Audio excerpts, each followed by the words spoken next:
شلون تضمن المية في إسلامية السادس الإعدادي لهذه السنة 2025؟ راح نعطيك أهم الشغلات المهمة واللي لازم تركز عليها واللي درجتها تكون مضمونة، ومادة الإسلامية من أكثر المواد اللي تجيب بها طلاب 100، فإن شاء الله أنت أحد هذا الطلاب. طبعا هاي السلسلة مستمرة لباقي المواد وحتى طلاب الثالث متوسط، فلا تنسى تضغط على اللايك وأيضا متابعة إذا كنت ما متابعني. وهسه خلينا نروح على الفيديو. راح نجي أول شغلة على أحكام التلاوة اللي تكون حصتها 10 درجات، وعندكم مدرسين شارحيها بكل تفاصيلها إذا ما كنت فاهمها، اللي هم عمار فاضل وحسين الغريب، اثنيناتهم شارحين بكل التفاصيل، فأنت اقرأ عليهم اثنيناتهم شوفها تفهم عليه وعرف شنو هي أحكام التلاوة بكل تفاصيلها حتى تجاوب عليها. راح نجي على الصور اللي تكون حصتها 20 درجة، الصور القرآنية. أنت عندك 5 صور، يجيبوا لك 2 تجاوب وحدة وتترك وحدة، فخلنا نعرف شنو هاي الصور اللي عندك ونركز على ملاحظات مهمة. السور اللي عندك اللي هي سورة البقرة، سورة آل عمران، سورة النساء، سورة الأنبياء، وسورة الإسراء. الملاحظتين المهمة جدا اللي هي قاعد يحاسبون عليها آخر سنوات، اللي هي تكتب بسم الله الرحمن الرحيم بداية السورة، وصدق الله العلي العظيم نهاية السورة. والشغلة الأهم تحط دائرة بكل نهاية آية أو بداية آية، مثل ما راح أطلع قدامك. شوف هاي الدائرة هاي جدا مهمة، حتى لو ما ترقمها عادي، أهم شيء إنه تحط دائرة تفصل بين الآيات، ما يصير تخلي آية لزق ويا آية بدون مفاصل، اللي هو هاي الدائرة اللي قدامك.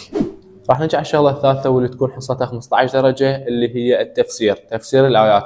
تفسير الآيات كنا نعرفه اللي هو تفسير كل آية، يعني تجي الآية التفسير مالتها أنت لازم تحفظ هذا وتضبطه، يا أما تعتمد على نفسك إنه أنت تبول الآية وتفسر من عندك، والتفسير مالتك لازم يكون داخل إطار الآية ما يخرج عن إطار الآية.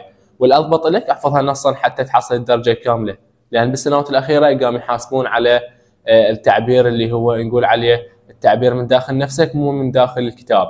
الأضبط لك حاول إنه أنت تحفظ نصا حتى تضمن درجتك. الفقرة الرابعة واللي هي فقرة المعاني راح تكون حصتها 5 درجات، أنت ما عندك غير ذن المعاني اللي قدامك. إذا مو واضحات عندك فتقدر تاخذها من قناتي التليجرام، هذا رابطها قدامك وأيضا موجودة بالبايو. راح نجي على فقرة الأحاديث واللي تكون حصتها 8 درجات، أنت ما عندك غير ذن الأحاديث وأنت لازم تضبطهن كلهن، يجيبوا لك واحد ويجيبوا لك وياه أهم ما يرشد إليه الحديث.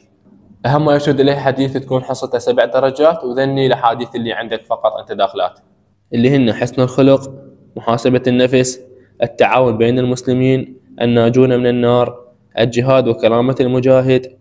راح نجي على التهذيب اللي تكون حصته 15 درجة، أنت ما عندك غير ذني المواضيع اللي هن الرجولة، التكبر، الغضب، قصص وعبر، والقناعة. والفقرة الأهم اللي هي فقرة الأبحاث واللي تكون حصتها 20 درجة، لأني راح أطلعهن قدامك، اللي هن نظرة الأسرة في الإسلام، نظرة عامة للنظام الاقتصادي الإسلامي، التسامح والتعايش السلمي، وظائف الدولة الاقتصادية، وحقوق الزوجين.